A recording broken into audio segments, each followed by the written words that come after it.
Everything's working smoothly. It's crazy. Yeah, baby, we're back. Live. Actually in the studio. Live from a pile of resilience and monochromatic rainbows. Ooh. It's an all-new, terrific Tuesday edition of Business Pants, joined by analyst whole Matt Moscardi. Wow, what a get. On today's Never not funny. Fat Finger Error, called March 4th, 2025. The Good Game! Yeah! Wait, the Good Game? How is it even possible? What is good? Well, I like that. So we haven't been able to live stream for like 2 months. No. Because I got a new toilet. You got a new bathroom. Somehow, because you need to poop in something different, we couldn't live stream. Yeah. So now we're back, and the care? first thing we're going to do is a good game in arguably the worst news cycle we've ever seen in our lives. Ever. Our show today is being sponsored by FreeFlowAnalytics.com, the only platform measuring board power, connections, and performance for free. I love them. Even if you're just an amateur like me and you're co-running a research media company and you want to talk about board members, this is the only platform I use just to articulate anything really, other than the age and stuff like that everybody has, like their gender. But if you want to articulate performance or a whole slew of other factors, go to freeflowanalytics.com. It's the only place to do it. I'm going to do something that right now that we've never done. I'm going to pull it up. I'm going to show you. So if you're watching this live stream, this is a free platform. You're making them look at Kash Patel. Well, that's sad. That's the sad reality of what's on the front now. But look, you go to boards. Who do you want to look at? You want to look at Microsoft? Oh, there's Microsoft. Look at that. The data's as of the end of February. Who has the most influence at Microsoft? Satya Nadella has the most influence. What's his batting average? What's his batting average is a different story. I go down here, I can see he's great on earnings. He sucks on carbon. He's middle of the road on TSR, which is hard to believe considering how valuable they are. But it means that all the other boards that he's been on, not as good. So, look. So maybe he's a great CEO for Microsoft, but maybe you don't actually need him as a director on your other company. My point is this.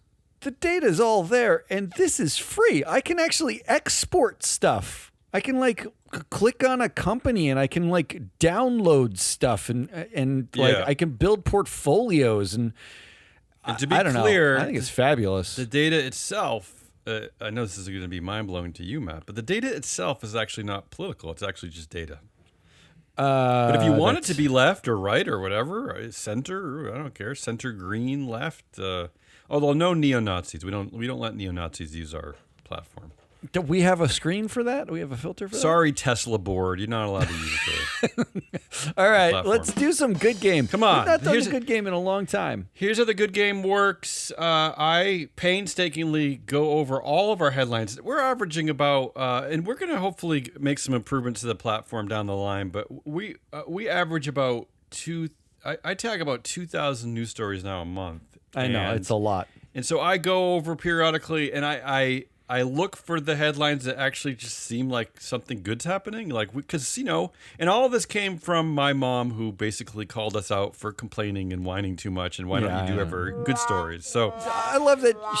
Her son, who she taught and created, she's saying that you complain too much. Isn't that her fault? Isn't it? Yes, absolutely. Spend an hour in my home with her. You'll learn it's her fault. Now listen, we have Matt Moscardi here. He is the arbiter of truth. He's going to assign a value from 0 to 10. So 10 being good, 0 being horrible. Let's get going.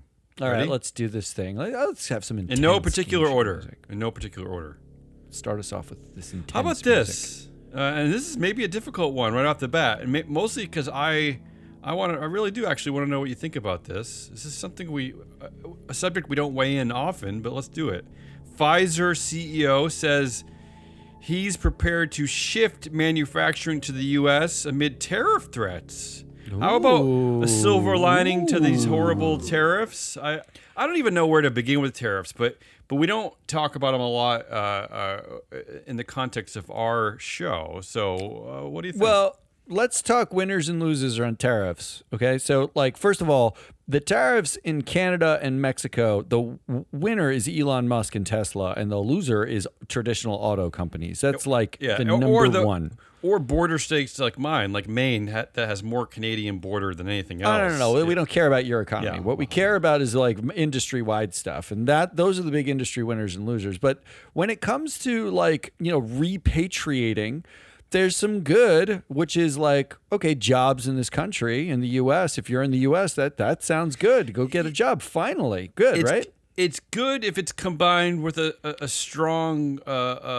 labor union force that ensures that these jobs are spread evenly across the U.S. and not just like shoved into red states that absolutely destroy labor rights and have low wages. And so that's not a win for people. Well, that's the pattern is not that. The pattern is repatriating jobs end up in states with the weakest labor laws, Arkansas, Tennessee, and the largest, Texas, like the slowest growth in wages. So effectively, you're trying to absorb the cost of the tariff rather than passing the cost directly down to the customer.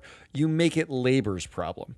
So that's bad if that happens, right? So this all in all is a 5. You have to be realistic. I'm not an economist, but you have to be realistic about what the potential here is. And I think you're right that labor is a loser. In every scenario, somehow, labor is the loser. Historically, it has been, especially under Republican administrations. Yeah. So 5. Right. Hey, 5's not bad. How about this one? Toyota. This is I don't know anything about this. I've never heard of this.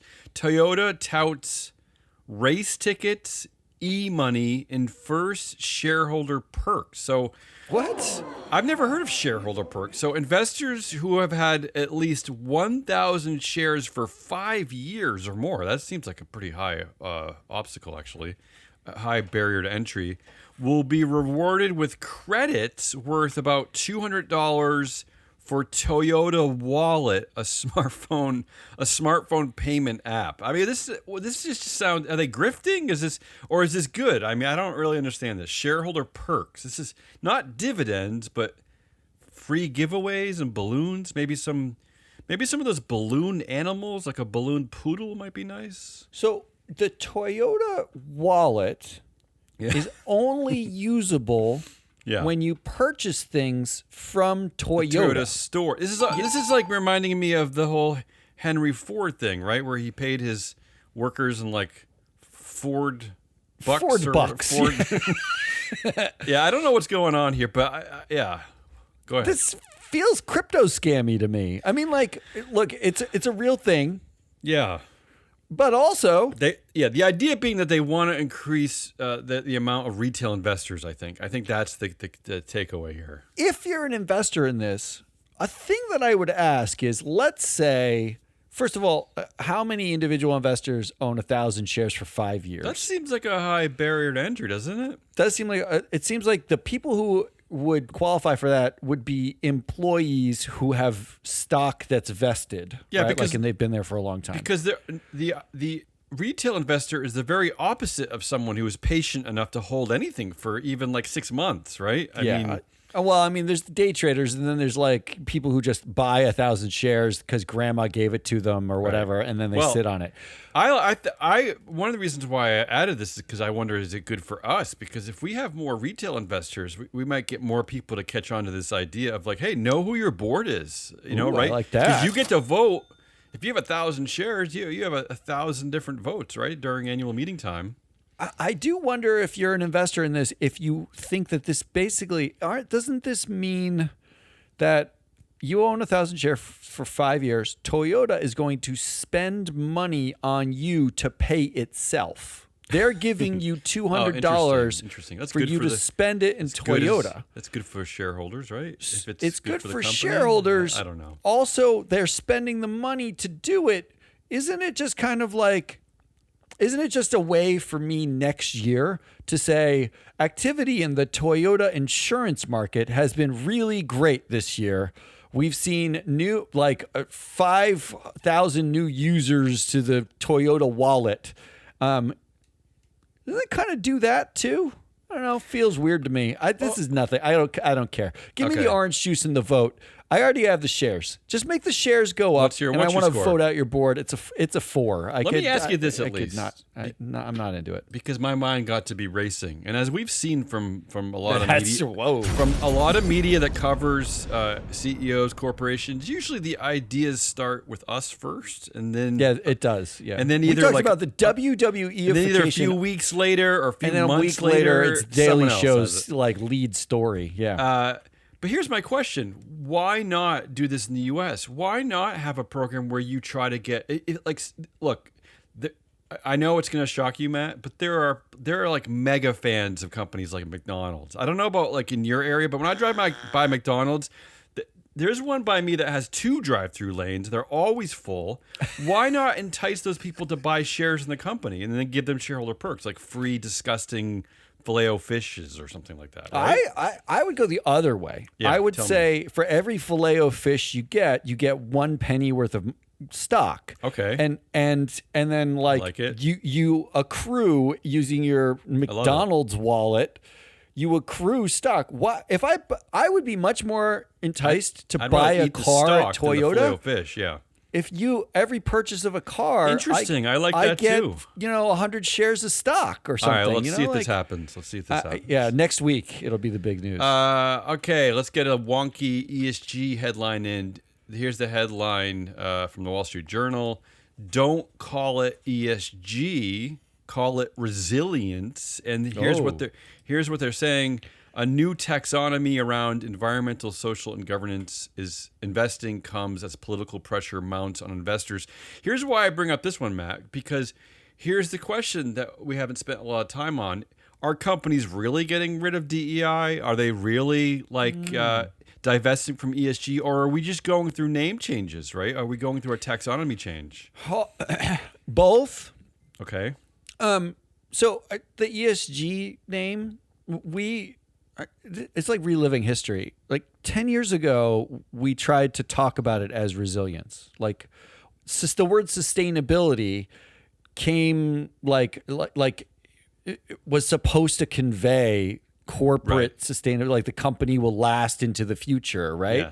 Yeah. It's suggesting a long-term viability, right? Yeah, and in order for it to do that, you need an environment in which the company, works. You need labor. You need like all the stuff. And you need to identify risks over like the short term, over a 3-year, 5 year, and that's what ESG data is great for. Is like kind of sticking red flags and things. I mean, like maybe you should pay attention to the fact that your CEO's wife is on the board. But the problem is the headline still like, don't call it ESG, call it resilience. Is that the name of the data? Or is that the name of a type of investing? And also, aren't you also now alerting like Doge and all the Republican attorney generals that you should add resilience to their keyword search? Yeah, because that's all they're doing. They're like literally searching for keywords. Well, I did read a report that Ted Cruz was like identifying woke academic research, and they're only doing it by keyword searches. They're not actually looking at the research. Yeah. Just keywords. They don't read the research when it hits a keyword. Well, they just say the keyword got hit. That must be woke. What do you think of this? Resilience data. Yeah, resilience data. I just think it's like, first of all, ESG has been fundamentally misunderstood. Yeah, like ESG ratings. We were inside the belly of the beast, and I argued there that ESG ratings don't work because they just are taking 3 disparate data sets and cramming them together. You don't need a rating, but the data is useful. But the data is fabulous, and if you want to, what you really want is like to use each data set and maybe get a signal out of each one, right? Like it's not that the data or the ratings have no value; it's just that most of it is just clumped in the middle, and it doesn't say anything. There's no narrative. It doesn't tell you what you're solving for. Calling it resilience, does that really change the problem? Did we solve it? We're done. Yes. Like. We solved. It's a fun word to say, resilience. It's better than, I don't like saying sustainability. It is fun. It is better to say. I can't argue. What do you got? That. Give it a score. I'm going to give this a 5.2. That's a lukewarm start to the good game. Yeah, I don't like that. Like, Pivoting got off the one. name, like recapture the name, like call it ESG, but tell people what it actually is. It's a data set. You want less data, you want more data. ESG is more data. It is more data in 3 different flavors, right? Speaking of data, how about this next headline? And bear with me because this is really just an advertisement for the platform freeflowanalytics.com, I believe. Here's the headline. Kroger CEO Rodney McMullen resigns after ethics investigation. Ooh. Board appoints Ronald Sargent as interim CEO. But here's the thing, Matt. If you had just gone to the freeflowanalytics.com database, you would see that, yes, the CEO, Rodney McMullen, had the most influence with 29%. Number 2 was Ronald Sargent with 21%. So the data itself would have told you who would be ready to step up, right? So this is a great advertisement. We could not have predicted that he would resign after an ethics investigation in which they gave us no information about the ethics that he violated. Like I love what they say that since it had nothing to do with the company, we can't tell you. But doesn't your CEO suddenly resigning have everything to do with the company? It's right. It's absolutely everything. If someone does something that is so egregious and it's not while they're at the company, but they still have to fire them. How dare they not tell us immediately? I think they have to say as a shareholder. But regardless of that, Ronald Sargent, like he used to work at Kroger. Okay. He's been the lead independent director, and he's been on the board for 18 years. Yeah. He's on 3 boards right now. Oh, he's very busy, man. He's a busy man to be running an ethics investigation into his long-term buddy, Rodney McMullen. And then... Why do you say long-term buddy? Oh, he's been at Kroger there for 18 a while. years. 18 years. Wow. Yeah. And McMullen's been there for 20-something, 27 or something, right? Like, so, well, Matt, inside the company. This is how egregious McMullen's behavior was, and which is why that absolutely Kroger owes its shareholders a explanation of what happened. McMullen has been he's been there since the 70s, I believe, at Kroger. He's been COO, he's been CFO, he's been on the board, he's been CEO, he's been chair, he's done everything. So what he did must have been so bad. So I don't know how they don't tell people. It's going to come out, but like right now the information we have is the board of directors was informed about concerns about his personal conduct. They launched an investigation using a third-party independent counsel to actually investigate, and his actions violated the company's ethics policy. Now, I read the ethics policy. Like, there are a few things he could have done that violate that ethics policy that have nothing to do with the company. Like, if he bribed someone for business, that has to do with the company, right? Like, that should be discled. Except the he basically had to have murdered someone. Like there's Trump very getting few rid of things. bribing. We don't care about bribing anymore, do we? Yeah, it's true. All right, what's your score on this one? Just as a promotion for the platform, Freeflow Analytics. It's a 10. It's obviously a 10. You're gonna that was you trying to get a 10 out of this game. I just think it's cool. The average. I just think it's cool. No. Hey, we're the only data provider. I'm sorry. I got nothing against the fine people at MSCI and ISS. All those people. This is the only place you can go. Where data can articulate like a chain of command, power, all those things. Yeah, that's true. It's cool. You do have something against ISS, though. I do. Yeah, I do. A lot, actually. Here's the next headline. The board, the bank's board, they're talking about a bank called Piermont Bank, which is, I don't think, a publicly traded company. I'm not entirely sure. The bank's board is 78% female, but don't credit DEI. That's the headline. What? Well, I'm wondering if this is in line with some of your posts I've been reading on LinkedIn, because I think what they're suggesting is that these women are there based on merit, right? These are strong performing women, right? No, the joke of it is that they have to write a headline because the board is. All right, flip it. This bank's board is 78% white men.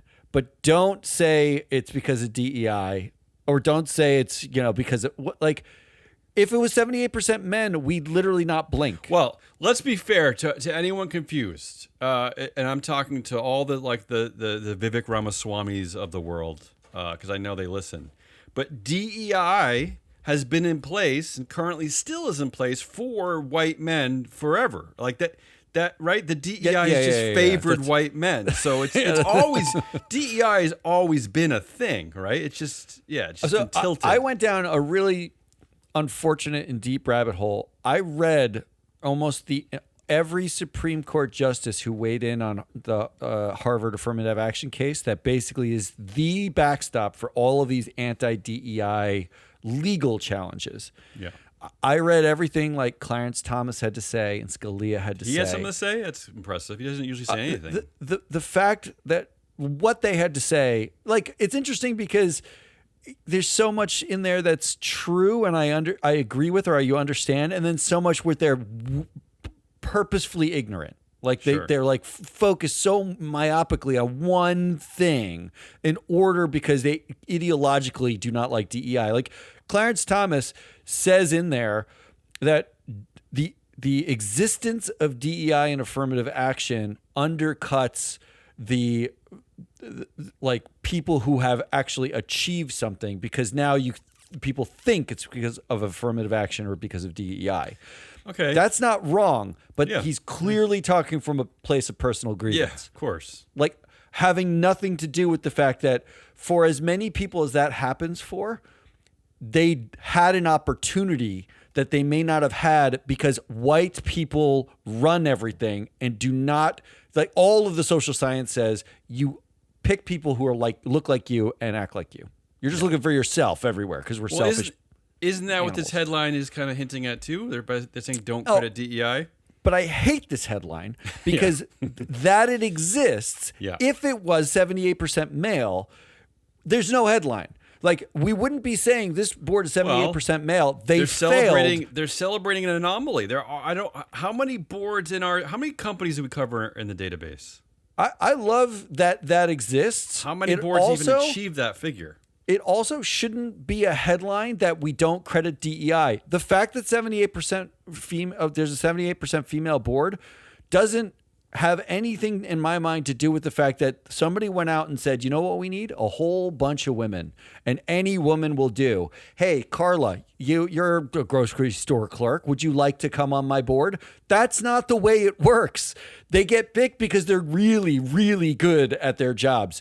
In general, board members have merit. And women on boards, in general, on average, have more merit, it turns out. Higher educations, more core knowledge of their sectors. This is just the data we have. This is like you can read their bios. You can objectively pull out information about where they've been and what they've done. Although Warren Buffett kind of threw a monkey wrench into that thought by saying that it doesn't matter what your credentials are. It doesn't matter where you go to school or what. It just if he smells you and you smell like a winner, it's enough. Yeah, but Charlie Munger famously said he didn't want his daughter to marry someone from Swarthmore, right? So I think they have an inherent bias with anybody who learned a thing. Yeah. Say Warren Buffett went to fucking Wharton, right? Like he went to Columbia and Wharton. Yeah, and he's the guy who's like his children went to. They did too. They went to Harvard, I believe, and they went to several Ivy schools. Yeah. Come on, what's your score? So I love you don't like this. I love the content, but I hate the headline. I got to give it a 2. Oh. All right, here's a goofy one for you, Matt. Poshmark's CEO lets his Gen Z workers choose what he wears. He says it helps him immerse into the next generation's thinking. That's his name. I don't know what the hell's going on here. His name is Manish Chandra. And I want to tell you before you give me a score that Poshmark is an interesting company. Another anomaly. It's owned by a Korean internet company called Naver Corporation. Matt, Naver Corporation is one of the rare companies in our database that its influence is basically controlled. That's 43% of the influence by a woman who is not a founder nor a family member. She's just a powerful woman. She's the CEO, Soo-yeon Choi. You don't see a lot of companies like this. You just not simply in Korea. Don't. Well, not in Korea for Matt, sure. To be fair, you really don't anywhere. You just don't see. Unfortunately, yeah.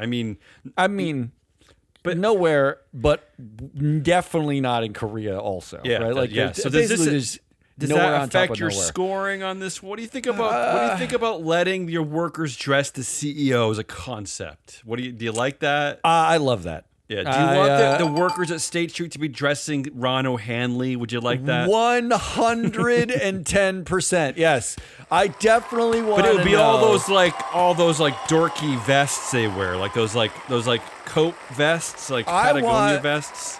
I want Ron O'Hanley to show up. Oh God, the audience loves it. I want him to show up to his next board meeting in the same exact suit that Timothy Chalamet was wearing at the Oscars, which was he wearing? Like a velour bright track yellow suit? Mustard suit. Like the whole suit was like sounds this, nice. This pastel-y, mustardy yellow. I like that. But that basically only Timothy Chalamet can pull off. I want Ron O'Hanley at State Street. 100%. I'm giving this a 9. I love it. Okay. All right. Here's the next one. I don't know what you're gonna think about this one. This might take some of the fun out of the room. Reddit co-founder Alexis Ohanian says AI should moderate social media. Now wait. Before you boo. I didn't boo. That's the audience. Before you boo, they don't like you. Let's be fair. Nobody's moderating social media, right? That's true. Yeah. Because none of these companies get in trouble if anything happened. They're hiding behind Section 230, right? The 230, the law, and all the Zucks. They control the entire company. They control the voting power. They control the boards. There you go. Yeah. So. Well, should we let somebody try? Why not let AI give it a shot? Okay, well, you answered your own question. Who's developing the AI? Developed the Don't AI? ask that question. Don't ask that question. Because it's all the same white tech bros, right? I wish it was the women at the Piermont Bank, the board with 78% women. I wish it was them. I'm just saying, this is a fabulous idea for when someone allows someone other than a college dropout white male in flip-flops to determine what artificial, quote, intelligence is. You realize these are people that have the intelligence and maturity of 13-year-olds. Yeah, they kind of stay there. They kind of stay that level, yeah. They're telling us what artificial intelligence is. Oh, just wake me up when we get to artificial maturity. When we get to some now we're talking about. When Alexis Ohanian, I would agree with you if artificial intelligence actually had adult maturity. Until then, forget it. It's a 0. And that's the correct answer. Okay. All right. First 0 of the day. How about this one? The next one. Next good game headline: from boycotts to goodbyes. That's goodbyes. BUYS. Consumers are showing support for DEI. The only problem I will say though is that this is from the Washington Post. So they're saying that kind of a conscious consumerism. That stakeholder group is trying to fight back against DEO, including, protests at places like Target. The only problem is that the only successful activism that they cited in this Washington Post article was the collective action against companies like Bud Light, right? Yeah. For their can for Dylan Mulvaney and for Target. Because they got for their Pride Month collection. Remember, it was conservatives that got Target to get rid of their Pride Month collection. So that's the backdrop. Except to this that when you article. go back in history, the reason why there is a Pride Month collection at all is because of activists' original activism around like there were. Target was not supporting the LGBTQ plus community in the way that they thought was appropriate at the time. And so it's really, we're just cyclical activism, just flip-flopping and back and forth. Really, the problem is the board and the management team of these companies need to say, what is 20 years from now? Who's our market? Who are we selling to? And what's the right thing to do? How do we balance all these constituencies? And then stick with it. Stop fucking flip-flopping all over the place and showing you have no spine because you gave one trans person a beer can that no one wants Bud Light forever. Was there beer in that can? Was there beer in that can? I just think the whole thing is so overplayed and ridiculous. So I'm sort of out. I know they're showing support for DEI, and I know they were showing support for anti-DEI, and I know they were showing support for DEI before, some version of it. I'm tired of it. Vote your proxies, not your consumer dollars. This is what I was going to ask you: is that do you think there will at least be some trend of investors voting against directors this year because they flip flopped on DEI? Well, I'll tell you what I did. I went out and I bought one share of Target. Yeah. I bought Did it come with like Target bucks, or did it come with like a free sponge or something? Or I got a free leg wax from Target with it. Oh, okay. I will tell you this: the way that I'm boycotting Target is I bought one share. I'm going to vote against every director on this board. Is that the board with the double flip flopper, Dimitri Stockton? Dimitri Stockton's on this board, and I'm considering whether or not I can put in an exempt solicitation where I write up exactly why I'm voting against them with data and evidence, and let them know that this is an anti-DEI vote. That's the way to protest. Don't protest by not going to the store. A lot of people don't have the option. Buy a share for $100. You're going to spend the $100 on frappuccinos anyway. Buy a share for $100 and then vote against the board. One of my headlines. So I'm a 3 on this. This is a terrible week. How about this one? I think we'll see. I'm not going to lead you. The headline I picked was Tesla owners now disgusted by Elon Musk. But let me give you a few more because I'm just getting a slew of these, and I just wanted to dump them somewhere. Tesla's worst month since 2022 coincided with Elon Musk's first full month in the White House. Demonstrators flocked to Tesla showrooms to protest against Musk. Tesla for sale. Buyer's remorse sinks in for Tesla. I'm selling my Nazi mobile. Tesla investors concerned Elon Musk is causing huge sales drops. So there's just a lot. Okay, there's a lot of. But this is the same story as the last one. Go ahead. I feel good about it. Yeah. But also, we re-elected Kimball Musk and James Murdoch to the board last year. That was last year, yeah. We reapproved Elon Musk's. Matt, I hate to break it to you, they're not going to be up for election this year because they have a horrible, archaic, classified board where all directors are not up for election every year. Where are the adults in the room? It should not take Robin people Denholm, the chair, protesting outside of a Tesla when you have a board chair whose job it is to say, you, Elon Musk, you didn't even found this company. You are fucking killing it. Like it's your personal piggy bank right now. This is where you get your money from so that you can pay for all the other things that you're doing. You used AI and like robots as basically corrupt bribes of investors. I will take AI and robots somewhere else if you do not give me my money. It's insane what they let this person get away with. There's no accountability for Elon Musk. And he's not. When you look at the history, did you know that Tesla had the most car recalls of any car company in 2024? More than any other car company. In the last 8 years, they've sold 7 million units of Teslas. They have recalled 17 million units of Tesla. That means they are recalling the cars that they sell at a double rate of the amount they sell them. Most of those are just software fixes, but the real numbers are, this is a guy that we love to say is like fabulous at everything he does because he built some stuff. He said he was going to Mars on 4 different years and hasn't gone to Mars once. We've stopped even reporting on that one because it was just too much. It's pure insanity. It's pure insanity. So, great. Yeah. Tesla owners, you want to stop Elon Musk?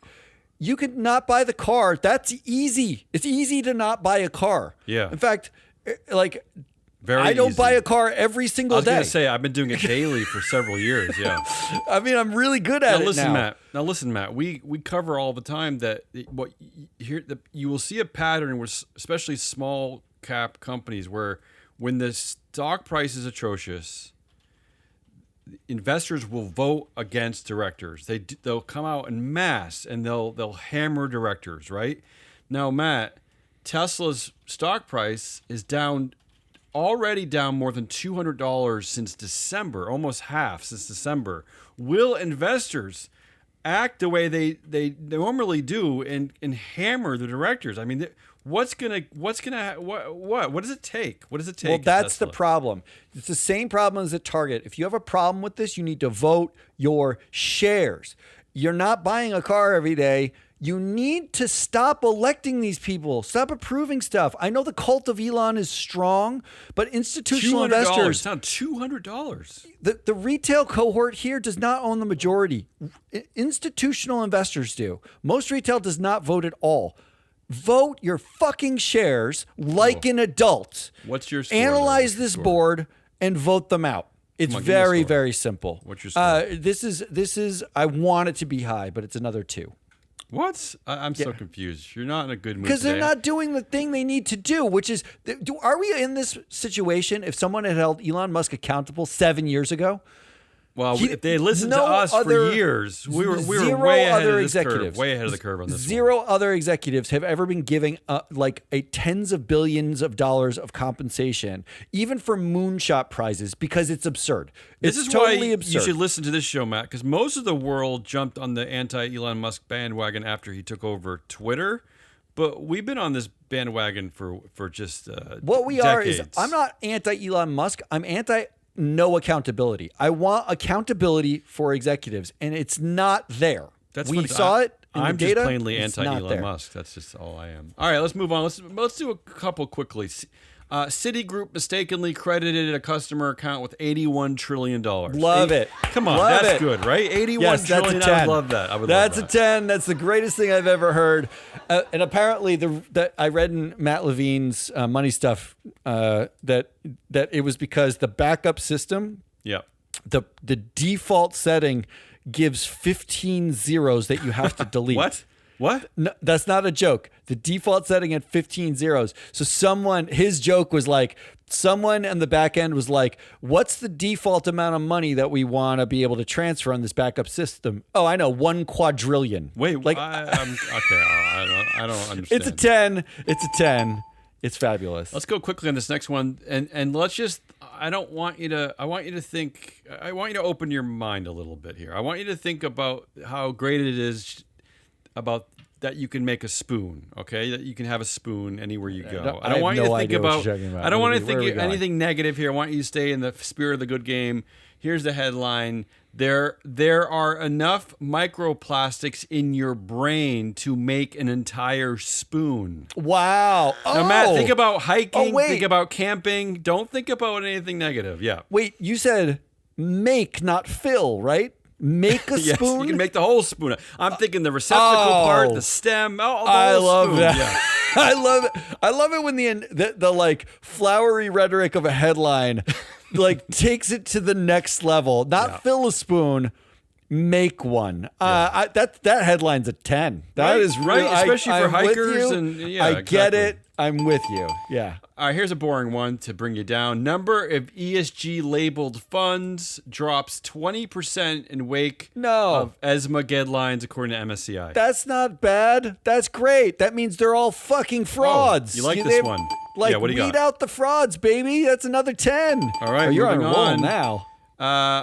Here's the question: did they nail this headline? And they're stealing our joke here. We've been doing this joke for years. But here's the headline. Clearly, listeners of the show: HP CEO pay for 2024. That's HP. They make what? Printers, computers, computer parts. The CEO pay for 2024 equals 261,658 toner cartridges. Did they get did they get it right? I mean, here's my. Forget the tone of the headline. Look, you can either vote on the tone of the headline, which I appreciate because they're stealing our thunder, but Matt, do people know how much toner cartridges cost? I just no. That's is that a relatable concept? It's not a real because at first I was thrilled, but I'm like, what the hell is a toner cartridge? Is that the ink? Is that what is that? I don't even know. How many people print anymore? Also, if you're going to do that, go the next level and give me the toner cartridge to toner cartridge ratio, the CEO pay ratio, but in toner cartridges. Man, I had to dig down like 8 paragraphs in the article just to figure out A, the kind of toner cartridge, and B, the cost of the toner cartridge. I didn't know. I just didn't know. But they're getting somewhere, right? I like in spirit. Look, in spirit. Kudos for the spirit. 7. That's a 7. Okay, all right. Yeah, guys, if you want to like make these headlines really work, reach out to us. We'll help you let us craft help these. you. You needed help on that. Toner cartridge. Okay. You teased Frappuccinos, so the next headline is Starbucks is removing these 13 menu items from its menu next week. I'm going to go quickly on this, so pay attention, Matt. I want to know how good it is that Starbucks is removing these 13 menu items. Here we go. Espresso Frappuccino, Cafe Vanilla Frappuccino, Java Chip Frappuccino, White Chocolate Mocha Frappuccino, Chai Cream Frappuccino, Caramel Ribbon Crunch Creme Frappuccino, Double Chocolatey Trip Creme Frappuccino, Chocolate Cookie Crumble Creme Frappuccino, White Chocolate Creme Frappuccino, White Hot Chocolate, Royal English Breakfast Latte, Iced Matcha Lemonade, and finally the Honey Almond Milk Flat White. All goodbye. Wow. Let me just say, I did look this up. The Double Chocolatey Chip Cream Frappuccino. Say that again. Double Chocolatey Chip. Double. Yeah. Double cream Frappuccino. I just love that it's a double. The Frappuccinos and first of all, this is kind of like the toner cartridge headline. Starbucks, we don't know what's in a regular chocolatey chip creme Frappuccino. So what are you doubling? What's X? What's Y? We don't know. Yeah, go ahead. Over 600 calories in each of these this isn't a joke. This is according to the nutrition information. 600 calories. 90 grams of sugar per drink. That's like a third of my day's calories. Yeah, it's incredible. The 90 grams of sugar is the equivalent of 13 Pillsbury chocolate chip cookies. You have one of those, you might as well have eaten an entire roll of Pillsbury chocolate chip cookies by yourself. Here's how much of a neurotic nerd I am. I recently had an offer for one of these free drinks at Starbucks, and I did what you did, and I looked up the caloric content and the nutrition, and I said no. I was like, I don't. When am I gonna? Why do I want to digest like all that sugar? What am I doing with this? It's so bad. Yeah. I would also say I did this comparison. It didn't work as well. It's the equivalent of drinking 7 toner cartridges of ink. All right. I like that. This is a 10. Get rid of all of them. All right. What do you need more than just coffee and a latte? As some of our long-term listeners, I hope they know that Starbucks is my favorite corporate governance company. I love everything about it. Everything from Melody Hobson to the fact that each directors list their favorite drinks. I'm going to have to look back now to see if any of these directors listed any of these horrible-sounding drinks. I don't think they did. Oh, good point. Yes, absolutely. Great point. And finally, for the good game of March 4th, 2025, a headline that we giggled about yesterday because of this one quote that I pulled out of the article. This comes from Bloomberg. Here's the headline: State Street shelves board diversity goals amid DEI backlash. But Matt, I don't want you to focus on the headline. I want you to focus on this quote, because if this is true, then we're all in good shape. This is good news. Here's the quote from State Street. Here's the quote from the geniuses at State Street. Quote, "We believe," this is why they're not going to vote against anyone, I guess. "We believe nominating committees are best placed to determining the most effective board composition." Mic drop. Well, okay. And how many committees do we cover, Matt? How many in our database? 9,000, you said? Remind me. That's roughly 27,000 nominating committee members. They're all doing their jobs perfectly well. Remind me how we measure believe. Well, it's about a vibe shift. And there is a big vibe shift going on at State Street that I'll talk about a little later. Yeah, go ahead. All right, so here's some fast data on this. Because wait, so you're saying it's possible that all of the nominating committees are not the ones best placed at determining the effective board composition? I'm just going to tell you, I'm going to measure your belief system. On average, where a nominating committee has at least one person of color or one woman. Yeah. One diverse person on a nominating committee. Yes. And the reason why they dropped this is because they were voting against nominating committees where the board did not have 30% women or more, right? Yes. So now they're saying the boards are best positioned.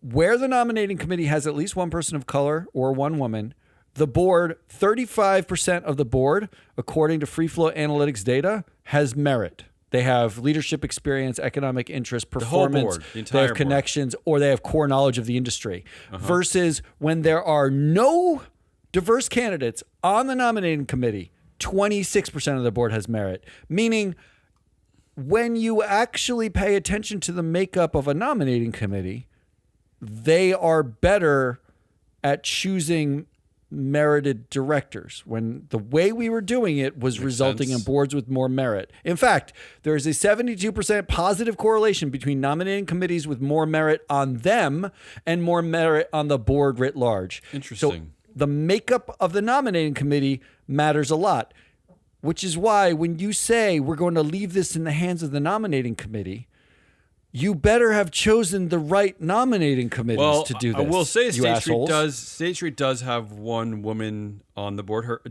And this is her full title, Dame Amelia Chilcott Fawcett, DBE CVO. Dame Amelia. You don't see a lot of dames. Who has been there for 19 years. Yes, she's not even the chair of that committee, but so State Street does have a woman.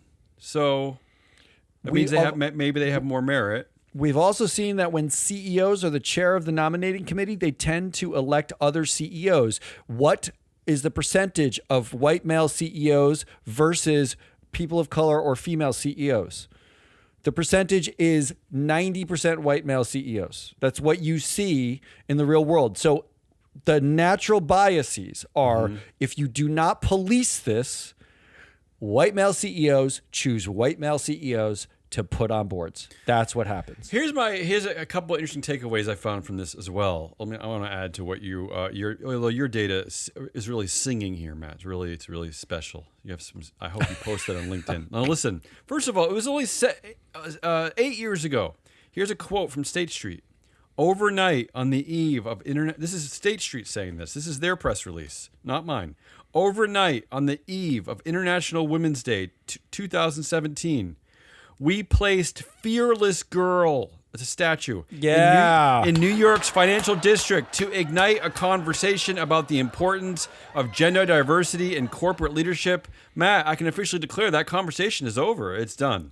It's now fearless white male, baby. Yeah, all day long. And let me add one other interesting tidbit about the nominating committee at State Street itself, which might give you some insight into why they say that nominating committees know what's best, right?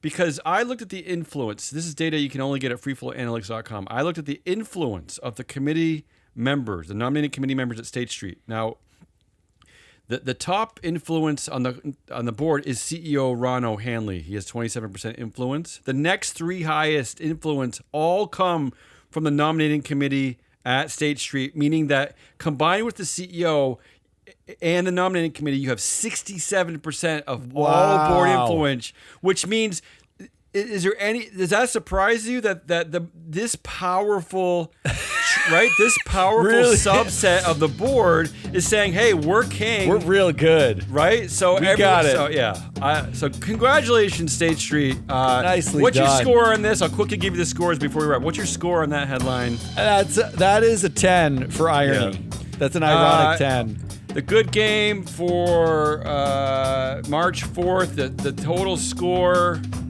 your average is, a 6. A 6. Yeah, baby. It's feeling good. That's pretty high for Matt. That's Hazelnut Rollins. I'm your analyst, Matt Mascari. We are Free Float. What are we? Free Float. To come back later in the week, we got a double header on Friday. We're going to wrap up the week, and we're going to do a proxy countdown. Check that out. But until then, good